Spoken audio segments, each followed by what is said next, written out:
السلام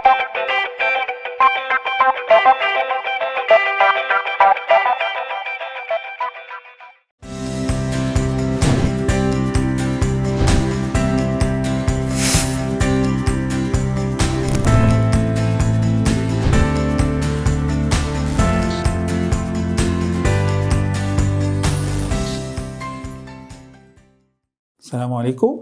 معاكم النهارده الدكتور أسامة إسماعيل محمد، استشاري امراض النساء والتوليد وتاخر الانجاب، استشاري الحقن المجهري ومناظير النساء والتوليد.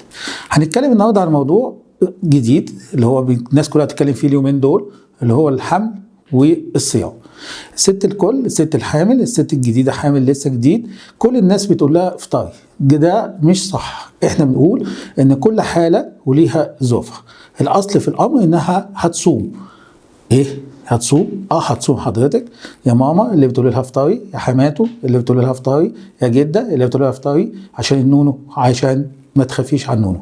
لا، هنقول لحضرتك ان احنا في الحمل الاصل ان احنا هنصوم بس بشروط. ايه هي الشروط؟ هنشوط ان احنا هنفطر كويس وهنتسحر كويس وهناكل وجبه خفيفه من الفواكه والخضروات في الفتره بين السحور والفطار على الساعه 11 كده 12 بالليل، ونكتر السوائل ونشرب كميه كبيره من السوائل، والسوائل اللي فيها نسبه سكر خفيف. ما نكترش الملح، ما نكترش السكريات.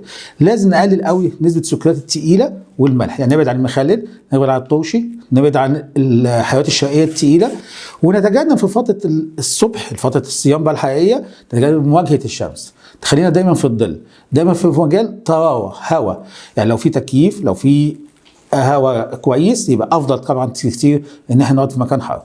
نتجنب برضو الحراره العاليه، ما نقعدش في حته فيها يعني زي ما نقول فرن مثلا، ما نقعدش قدام الفرن او قدام البوتاجاز فترات طويله، نتجنب ده كله. نتجنب كمان الحركه الكتير، نحاول نبقى حركتنا هاديه. برنسيسه، الست الحامل دي ست برنسيسه، عايزينها تعيش دور الهانم طول فتره الحمل وخاصة في فترة الصيام. ونتجنب في بعد كده كمان الحركة اللي فيها مجهود، زي مثلا ما يجي بقى على اواخر رمضان كده ونلاقي بعض السيدات تهتم قوي بالشراء مثلا او بالعمايل اكلات معينه او الحاجات دي كلها برضه مجهده، نتجنبها على قد ما نقدر. انما في بعض الاحوال لازم نفطر فيها. يبقى احنا اتفقنا ان الاصل ان احنا هنصوم، انما في بعض الاحوال هنضطر نفطر فيها. ايه هما؟ اي ست حامل سكرها مش مظبوط، يبقى السكر مع الحمل ده هيحتاج ان احنا نظبطه. تمام. ايه تاني؟ لو الست الحامل عندها مشاكل قلب ومحتاجه دواء قلب بانتظام، يبقى برضه الحاجات اللي تمنع الصيام الحمل اللي معاه امراض مزمنه قويه زي القلب، امراض القلب، او السكر اللي محتاج جرعات انسولين عاليه او تظبيط بجرعات الانسولين، او لا قدر الله الست الحامل اللي عندها قيء مستعصي بترجع كتير، دي مش هتصوم اساسا عشان دي اساسا بترجع مش عارفين ناكلها ولا نشربها، او الست الحامل اللي عندها انيميا شديده ومرهقه دايما ودي محتاجه علاج جامد من الانيميا، دي برضه ست ما نقدرش نصورها.